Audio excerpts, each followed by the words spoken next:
Bonjour à toutes et à tous et bienvenue à ceux qui nous suivent pour la première fois. Je suis Euler Geringaisona, dont je vous propose tout au long de cette session de formation une explication sur les différents modèles d'apprentissage qui fait partir de l'intelligence artificielle. Je suis ingénieur en ingénierie d'intelligence artificielle. Tout au long de cette session de formation, on a pu voir les notions théoriques. On a vu l'implémentation du modèle de régression linéaire. On a pu vraiment donner tas des explications théoriques. Vous pouvez revoir, hein, mettre la vidéo en stop sur une partie de TP sur une partie des travaux pratiques que nous sommes en train de faire et revoir les concepts théoriques qu'on a vus précédemment pour vraiment comprendre comment ça marche. Voilà, lors de la précédente formation, on a vu comment implémenter les concepts mathématiques qu'on a vus pour les différents types d'apprentissage supervisé, où on a appliqué l'apprentissage supervisé pour la régression linéaire. Et on a déjà dit dans quel cas il faut utiliser la régression linéaire. Et nous, on a pu implémenter par nous-mêmes l'algorithme de la régression linéaire. C'est ce qu'on a vu lors de la précédente formation. Voilà. Donc c'est une méthode de prédiction qui vont nous permettre de prédire, euh, d'ajuster nos prédictions. Alors, je vais pas revenir sur ce qu'on a déjà fait, mais aujourd'hui le but de cette vidéo, c'est de vous montrer deux manières de faire. Là, on est dans un format vraiment purement formation et on est en train d'implémenter les choses par nous-mêmes. Mais aujourd'hui, on va utiliser les bibliothèques en programmation.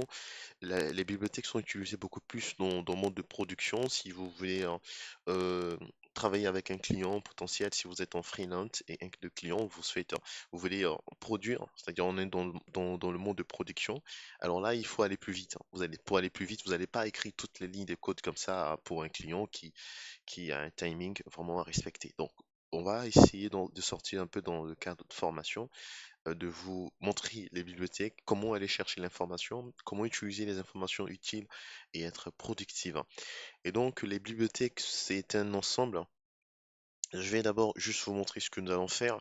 C'est quand même, prenez ça comme un travaux pratique. Euh, je vais juste vous montrer le sujet que nous allons juste résoudre aujourd'hui. Donc, l'objectif aujourd'hui, notre objectif, c'est de construire un modèle. On va construire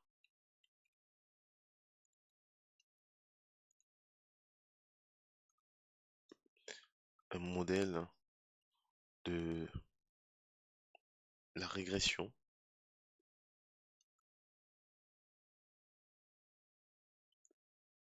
de la régression linéaire capable de prédire les ventes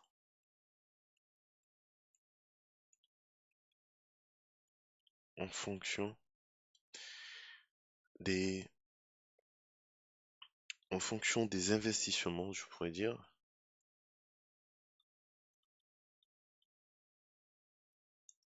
publicitaires, euh, TV ou un ordinateur ou quelque chose, quelconque. En fait, on est dans un format où un client qui vous demande de prédire, ou en fait de construire un modèle permettant de prédire ses ventes en fonction des publicités sur un produit qu'il souhaite vendre sur le marché, de prédire le nombre de ventes au préalable en fonction de leur historique, en fonction par exemple, avant ils vendaient, par exemple, ils vendaient avant des portables dans des historiques que ça, et ils souhaitent euh, faire une estimation d'une prédiction de nombre de ventes en fonction de la publicité de la télévision. Voilà. Ce sont des situations que vous pouvez avoir dans le cadre réel, de prédire le nombre de ventes en fonction de ces caractéristiques, de prédire un prix en fonction des différentes caractéristiques. On est un peu dans ce format. On va pas vraiment prendre du temps à développer, à écrire les codes de cette manière. On va utiliser notre bibliothèque, une bibliothèque qui est disponible en open source. On l'appelle Skylearn. Donc, Non, le but de cette formation aussi, c'est de vous montrer comment chercher l'information, comment aller chercher l'information utile, productive. Vous pouvez aussi prendre votre temps à aller sur les LLM, hein, c'est-à-dire les modèles de language, d'aller sur ChatGPT ou Copilot ou Gemini, il va vous donner des informations vastes. C'est comme une documentation, par exemple ici, bon, ça dépend aussi de quelle manière vous cherchez sur les modèles d'apprentissage, hein, tels que en fait, tels que ChatGPT ou Gemini. Mais nous, les développeurs, on a cette flemme de faire la lecture, de lire les documentations. Par exemple, là, si vous souhaitez apprendre l'apprentissage supervisé qui fait partie des méthodes d'intelligence artificielle, par exemple, là, vous trouvez une documentation vraiment bien construite, hein, mais sauf qu'il y a trop d'informations. Et cibler ce que vous voulez faire, c'est très difficile, mais aussi de comprendre comment les documentations fonctionnent. Et donc là, par exemple, j'ai eu quand même le temps de lire pas mal des modules de Scikit-learn. Par exemple, si vous voulez apprendre l'apprentissage supervisé, vous venez dans le modèle linéaire. Voilà, donc vous aurez les concepts, comme on avait fait lors de notre cours. On a pris les concepts théoriques, les formules mathématiques, on explique les formules mathématiques en appuyant avec des exemples de portions de code que vous pouvez exécuter en même temps. Vraiment prendre du temps à lire chaque algorithme et exercez-vous à exécuter chaque algorithme. Vous pouvez l'associer avec les LLM pour vous aider à comprendre. Mais là, aujourd'hui, je vais juste vous montrer comment aller chercher. Donc, si vous voulez apprendre une des bibliothèques Scikit-learn, vous pouvez utiliser Scikit-learn. Elle est spécifiée pour l'apprentissage automatique pour les modèles d'intelligence artificielle. Donc, en général, une bibliothèque, c'est un ensemble des fonctions, des classes et des outils déjà écrits par d'autres développeurs que vous. Et donc, ils vont mettre ça à votre disposition pour que vous bénéficiez de leurs œuvres. Voilà, c'est un peu ça. Donc, c'est pas vraiment pratique, hein, pour quelqu'un qui souhaite vraiment construire, bâtir les choses par lui-même, d'utiliser les rendus de ses collaborateurs. Après, dans le monde de production, ça peut aller, hein, mais après, pour comprendre le mécanisme de ce qui se passe derrière, il faut que vous mettez la main vraiment dans la pâte et de déconstruire et comprendre un peu le mécanisme derrière avant d'utiliser les bibliothèques. Très souvent, moi, d'apprendre un framework, il faut que j'apprenne le langage associé à ce framework. Par exemple, si vous voulez apprendre Django, bah, il faut d'abord comprendre Python. Apprendre Python, si vous voulez utiliser par exemple euh, Laravel, ben, il faut comprendre PHP. Si vous comprenez pas PHP, apprenez directement Laravel, ça sera très compliqué. Donc, vous venez sur l'API. L'API, c'est Application Programming Interface. En quelque sorte, c'est l'interface. Vous êtes client et l'API, ça vous sert de l'intermédiaire entre le client et le système, c'est-à-dire le serveur, en quelque sorte. Et donc, c'est ce que nous allons utiliser aujourd'hui. Je vais juste vous donner un exemple. Par exemple, là, si vous venez sur les fonctionnements des API, il faut comprendre le concept de programmation objet. Et c'est ça que Scanlearn utilise. Je vais vous donner un exemple. Donc, si vous venez sur Scanlearn dans la partie API, vous aurez les différentes classes qui sont à votre disposition.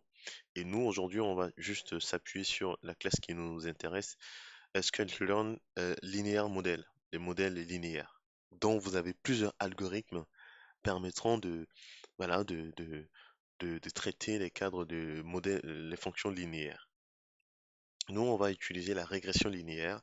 Vous voyez, il y a plusieurs modèles, en fait, algorithmes de, de- de- de- d'apprentissage dans le cadre des modèles linéaires, voilà, pour les prédictions des valeurs constantes.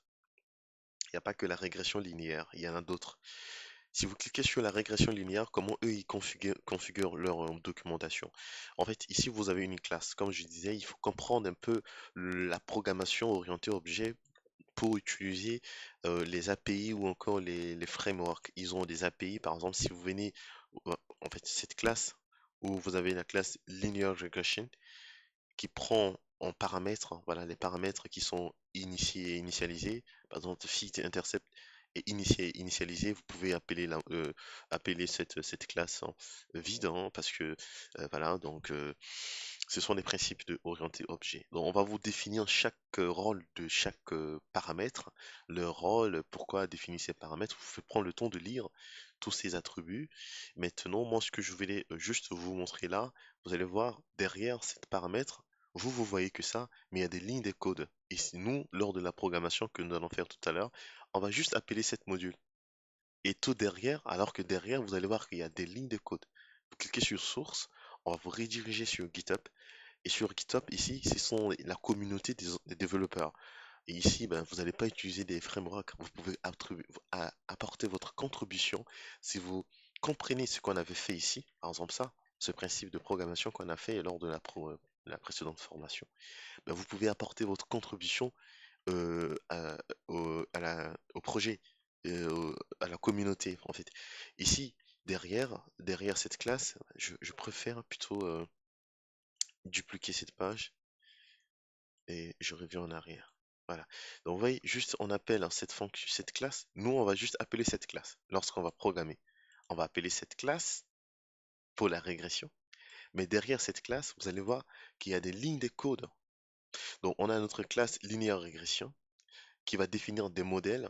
Voilà, après, il va faire définir des paramètres, les paramètres, initialisation des paramètres. On a fit, intercept, job, copy, de positive, total. En fait, tous ces paramètres, on vous a donné la définition dans la documentation, leur rôle.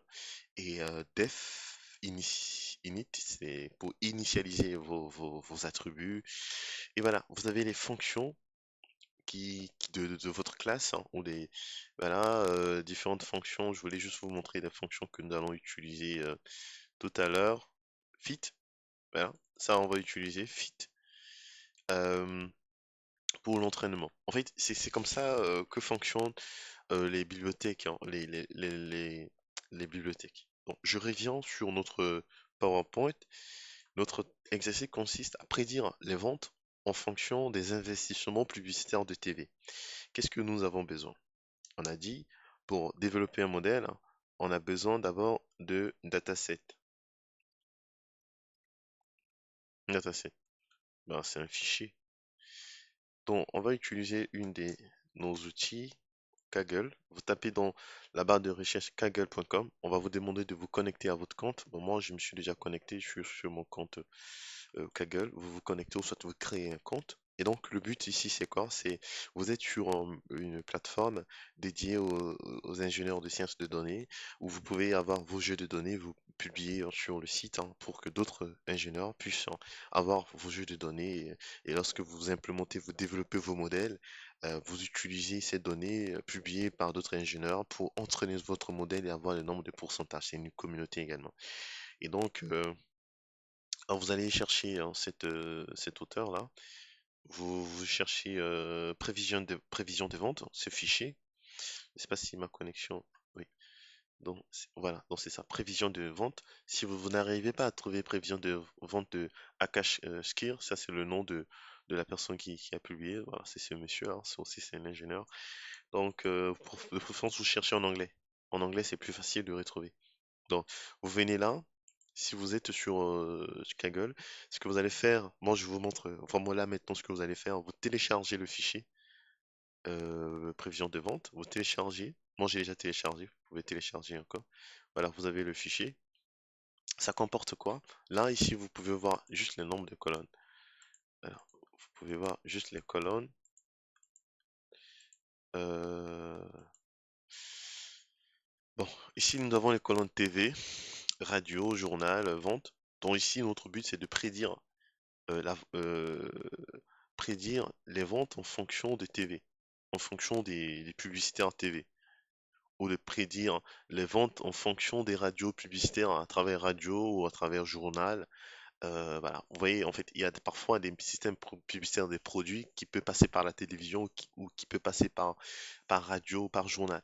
Et ben, vous voulez avoir un système qui permet de prédire le nombre de ventes par des différents canaux. C'est-à-dire, si, est-ce que, combien de ventes effectuées par cette canal, si les publicités faites sur la télévision ont généré combien de ventes, ou des publicités faites depuis la radio a généré combien de ventes, et par journal. Donc, on est en fait dans une optique de gigantesques de data. On est dans une optique de big data des grandes entreprises hein, pourront éventuellement, de leur système interne, développer des modèles permettant de générer ce type d'apprentissage. Et donc, nous avons déjà téléchargé.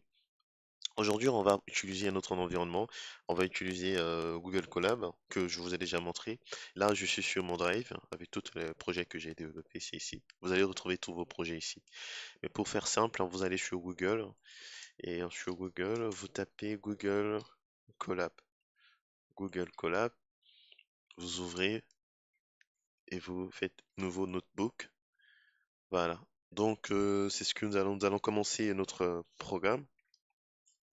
Vous allez voir vraiment la différence, hein, ça va être très facile, hein. On va pas développer toutes les lignes de code que vous voyez ici, là. Donc, on est sur l'environnement de développement. Je vais nommer ça régression linéaire,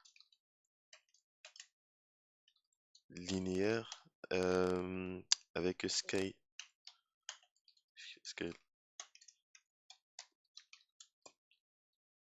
c'est avec N, mais bon, voilà.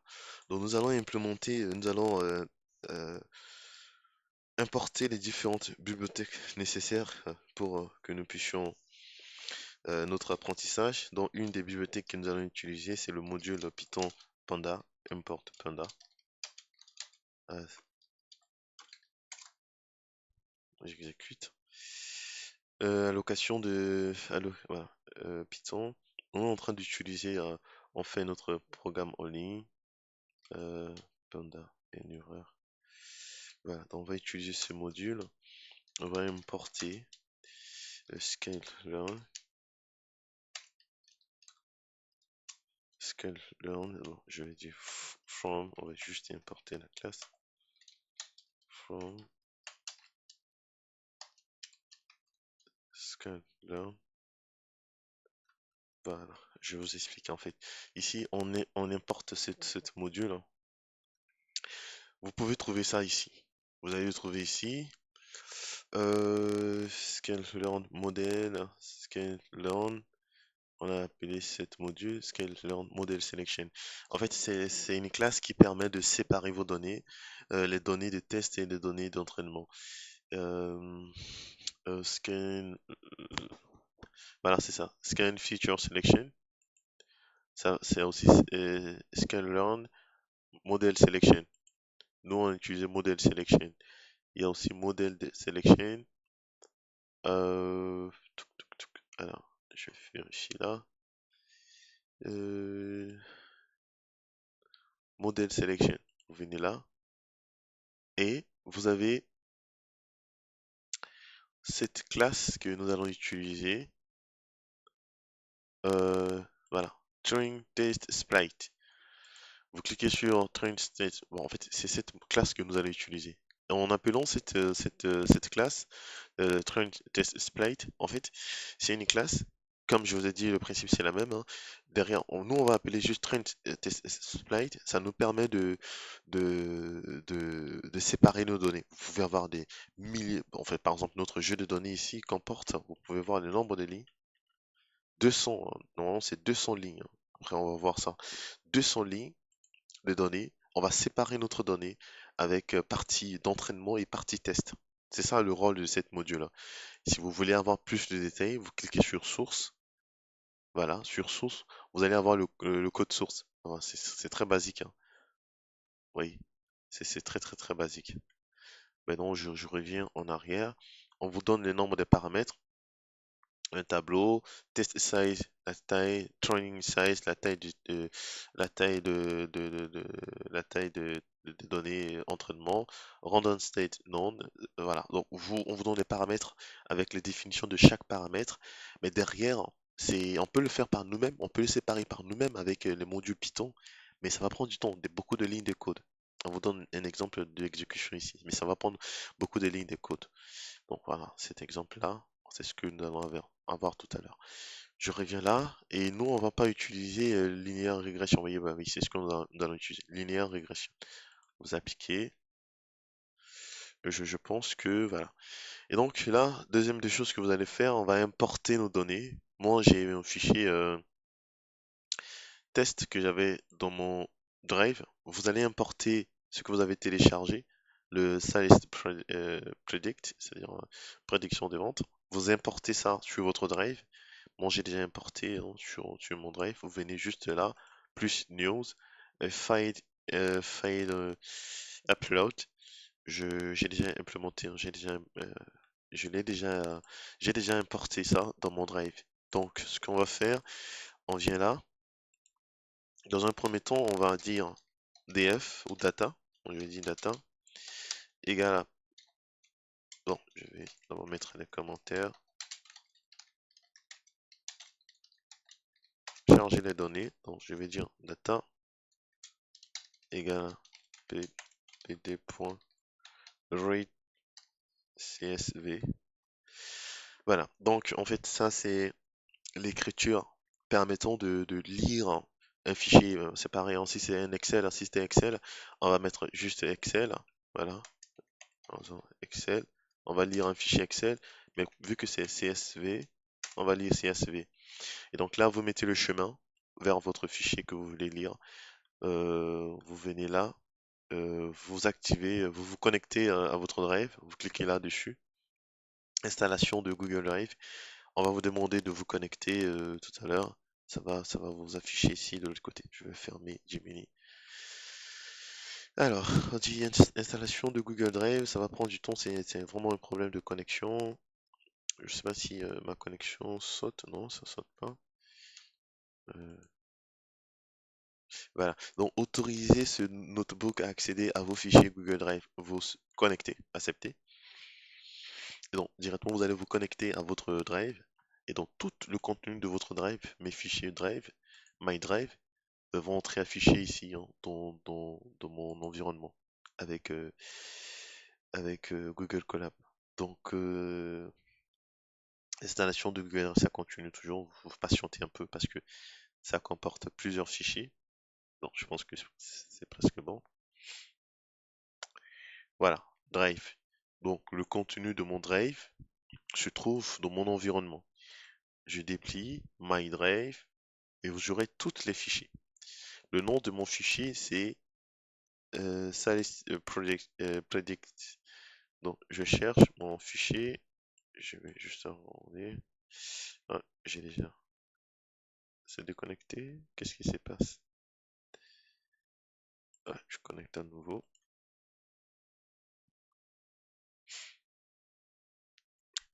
Il faut vraiment que vous ayez une bonne connexion pour travailler avec Drive. Connexion à un environnement d'exécution pour mettre en place. Ça, la connexion, je pense que ça a sauté. Déconnecter. Connecter de nouveau. Ok.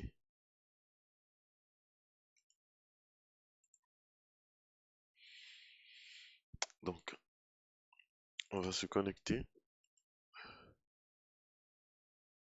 Exécuter cette cellule pour installer Drive. Non, je ne veux pas exécuter. Je préfère. Je ferme. Pourquoi il me donne pas directement?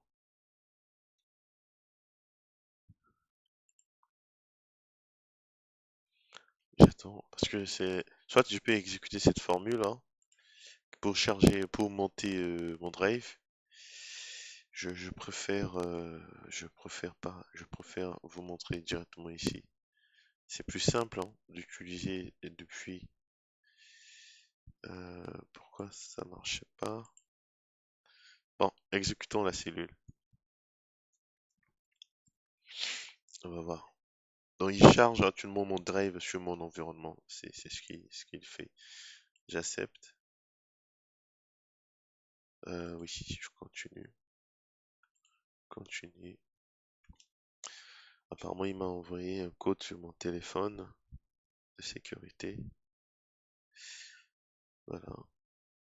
Donc ce que nous sommes en train de faire là, on est en train de charger le contenu de nos fichiers Drive nos... Je préfère le charger ici, vous montrer. Voilà. Donc, on a ça. Ça va charger My Drive. Vous, de votre côté, si vous avez une connexion, ça va pas vous prendre tout ce temps, hein, parce que moi, j'ai une connexion qui n'est pas bonne, que ça fait ça.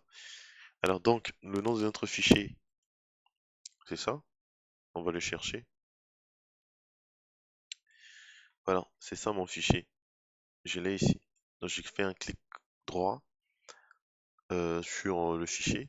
On dit de copier le chemin d'accès. Je copie le chemin d'accès et je ferme. Je n'ai plus besoin de cette cellule-là. Je supprime. Et donc là, je vais coller mon chemin. J'exécute. Bon, je réexécute d'abord ça et je réexécute. Parfait. Donc je vais afficher data, data head, c'est-à-dire je vais afficher, euh, je vais d'abord faire juste data. Oui. Bon, ça c'est notre fichier qui était là. Euh, c'est ça que nous avons affiché ici. C'est tout notre donnée. Bon, il y a des formules de Panda que vous pouvez utiliser. Si je dis aide, affiche-moi juste les 5 premières lignes. Voilà, c'est ça. Donc après, on va pouvoir, nous avons besoin de ça. Prédire les ventes en fonction des publicités, des investissements publicitaires de TV. Donc, on va faire la séparation de données. On va pas utiliser toutes les lignes de données. Ça, cette méthode, cette partie en traitement en data scientist, on appelle ça analyse des données. Donc, on est en train d'analyser notre donnée. Et là, après, vous pouvez toutefois avoir un fichier de l'entreprise qui est très sale, hein, c'est-à-dire qui n'est pas ordonné. Il y a des cellules qui sont vides. Voilà, les champs qui sont vides, qui comportent pas les données cohérentes, vous devez d'abord nettoyer. Ça, c'est une autre étape à part. Vous devez nettoyer les données, supprimer les doublons, vraiment nettoyer les données, comme on dit, vraiment nettoyer en propre les données avec euh, certaines des informations. Vous rendez propre votre donnée. Ça, c'est une autre module qu'on appelle data analyst. Voilà, ils vont analyser les données, nettoyer les données. Une fois que le données est nettoyé, et maintenant, ce que vous allez faire, nous, on va répartir les données. Je vais dire, ici, on va extraire les données utiles, hein. C'est-à-dire, bon, je vais dire ici, X contient la première colonne qui est TV. Donc, je vais dire grand X, c'est égal à quoi? C'est égal à data. La fonction iloc, on a déjà vu.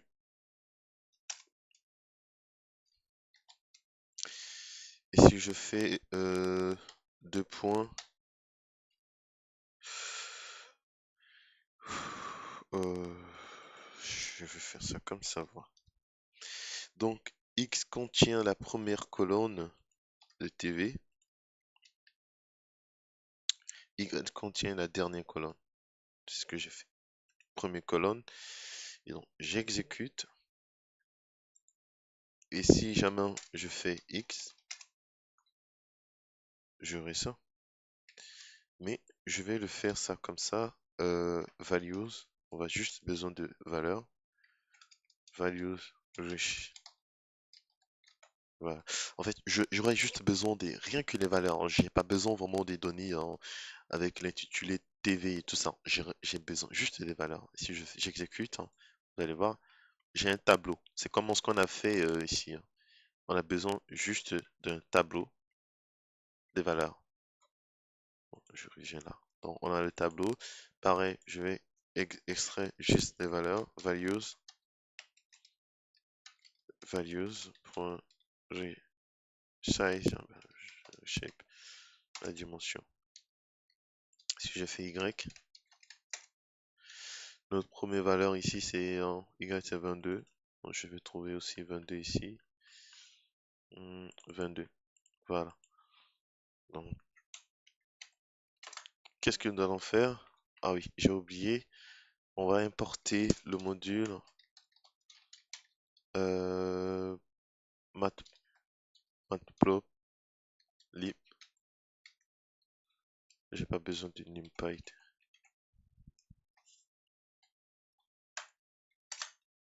En fait, cette module nous permet de observer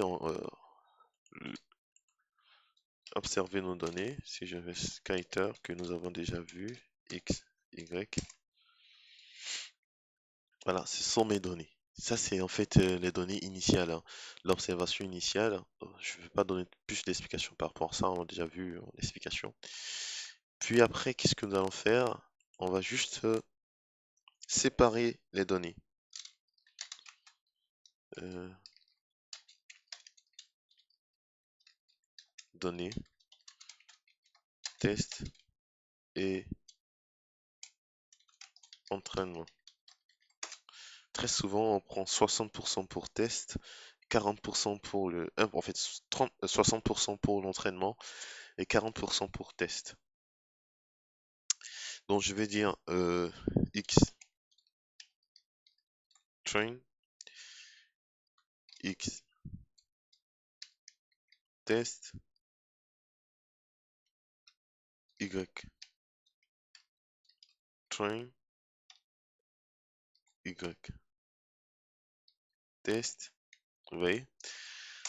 Quand j'exécute, vous voyez, moi, ce que j'ai fait, je voulais séparer les données.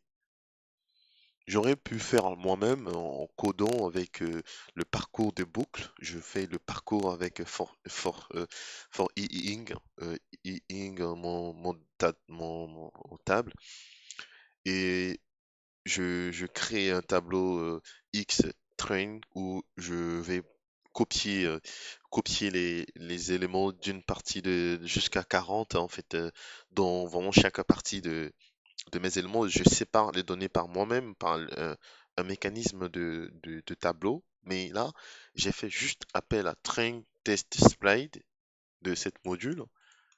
On a fait ici, voilà, cette module. Derrière, on a dit, hein, franchement, il y a des lignes de code, hein, c'est ça. Train test displayed. J'ai fait juste appel à ça.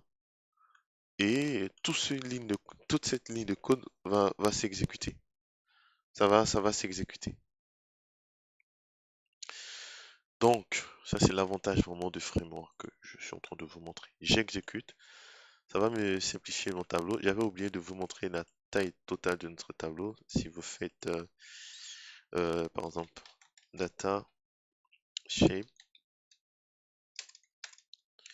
200 lignes et 4 colonnes. Ok.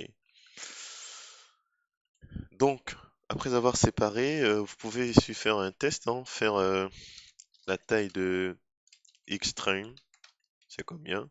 Combien de données pour d'entraînement, 160.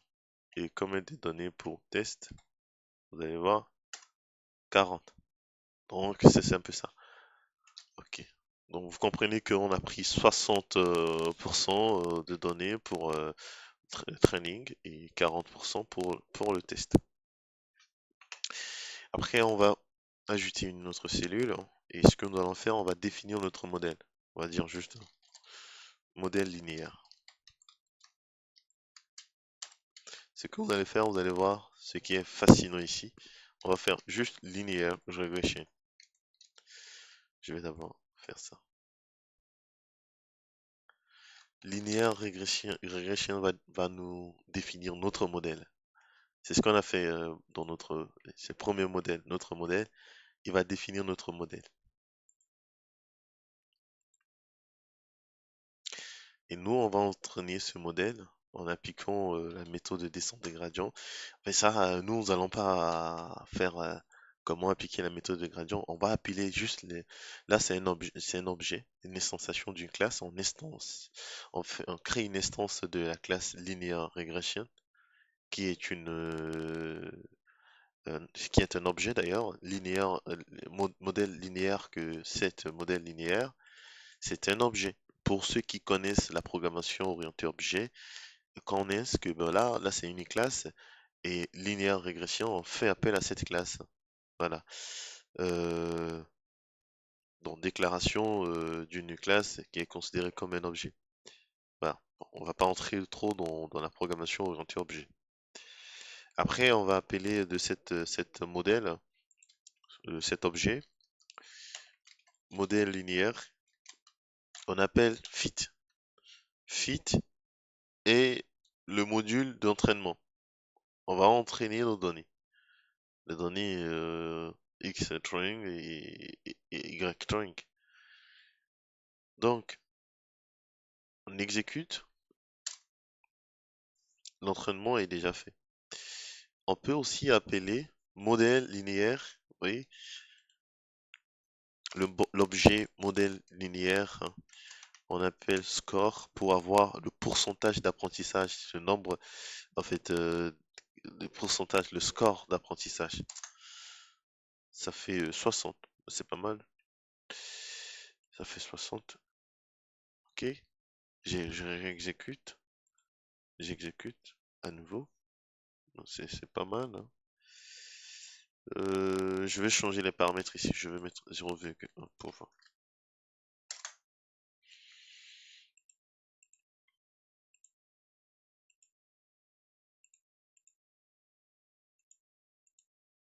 Voilà, ça augmente.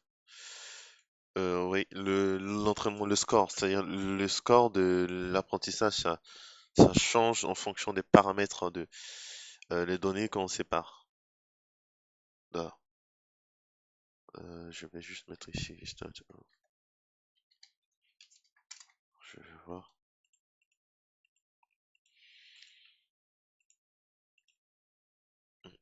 je remets 2. Ouf,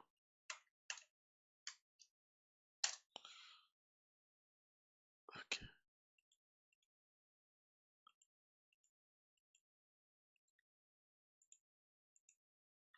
75. Ok, on verra.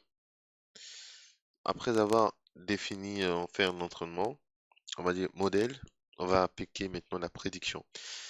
Modèle, où on peut dire on va dire notre Y final, hein. Final, c'est égal à modèle, c'était modèle linéaire, predict test. Ça, c'est bon. Ce que nous allons faire maintenant, on va appeler, on va afficher. Là, on a déjà fini, hein, oui. On a déjà fini vraiment le programme. Maintenant, on va afficher. Si je fais euh, PNT Skyter, je mets Xtest. Je ferme. Pour le moment, je veux faire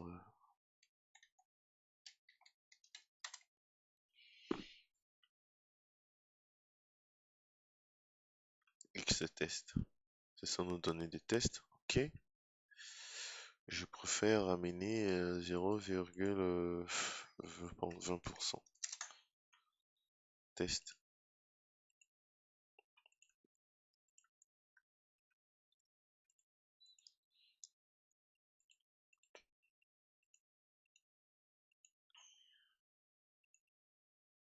Voilà. Et donc, j'affiche ma prédiction. Oui. Donc c'est un peu ça l'idée. L'idée vraiment oui, ça c'est notre prédiction. En un mot, cela veut dire quoi? Cela veut dire que si vous affichez Y final, Y final c'est je vais vous afficher Y final.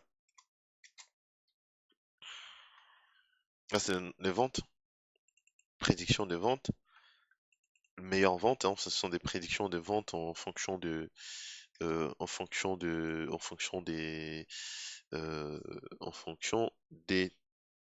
investissements sur la télévision. Donc, en fin de compte, on a prédit 16,83.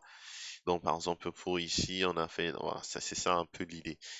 Ici c'est 10, ici c'est 9, ça 20. Voilà. Ce sont des prédictions des nombres de ventes qui vont se faire sur l'investissement des publicités à la TV. Voilà, c'est ça un peu l'idée. Donc on a fini. On a fini vraiment cette partie. C'est pas loin, mais j'étais juste par rapport aux explications et vous orienter. N'oubliez pas de prendre le temps de lire un peu les paramètres de ces modules qu'on a fait, par exemple Turing Test, de lire à quoi sert. Si vous êtes bon en anglais, vous lisez. Si vous êtes vous aimez français, vous révisez en français. Vous lisez, par exemple, on dit diviser les tableaux ou les matrices en sous-ensembles aléatoires d'entraînement et des tests. Voilà. Utilisation rapide qui encapsule la validation des entrées et l'application pour saisir les données dans un seul appel permettant de diviser. Donc en fait, ce qui est là, comme je disais, ça vous divise les données pour les données test et données d'entraînement.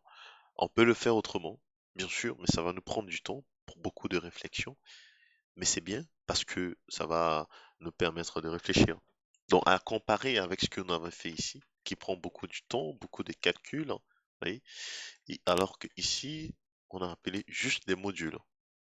Donc, je vous remercie. Lors de la prochaine vidéo, prochaine formation, on va faire plutôt la régression linéaire multiple, hein. C'est-à-dire, on va prédire le prix de vente d'un immobilier en fonction de plusieurs caractéristiques. Ce ne sera plus en fonction de la surface, mais on va prédire le vente d'un bien immobilier en fonction des différents trois caractéristiques, c'est-à-dire la surface de la maison, le nombre de chambres, nombre de salles de bain ou d'autres caractéristiques. On prend trois ou quatre caractéristiques, on est beaucoup plus dans un concept de prédiction avec plusieurs caractéristiques, hein. Ce n'est plus, nous n'aurons plus une régression linéaire, mais régression multiple, hein. Voilà, on va faire la régression multiple. On va voir comment faire pour la prochaine vidéo. Je vous remercie. Si vous souhaitez, si vous regardez la vidéo jusqu'à la fin, n'hésitez pas à liker, à commenter, à inviter vos collègues de classe qui sont intéressés par le sujet, voilà, pour augmenter le nombre de la communauté. Je vous remercie.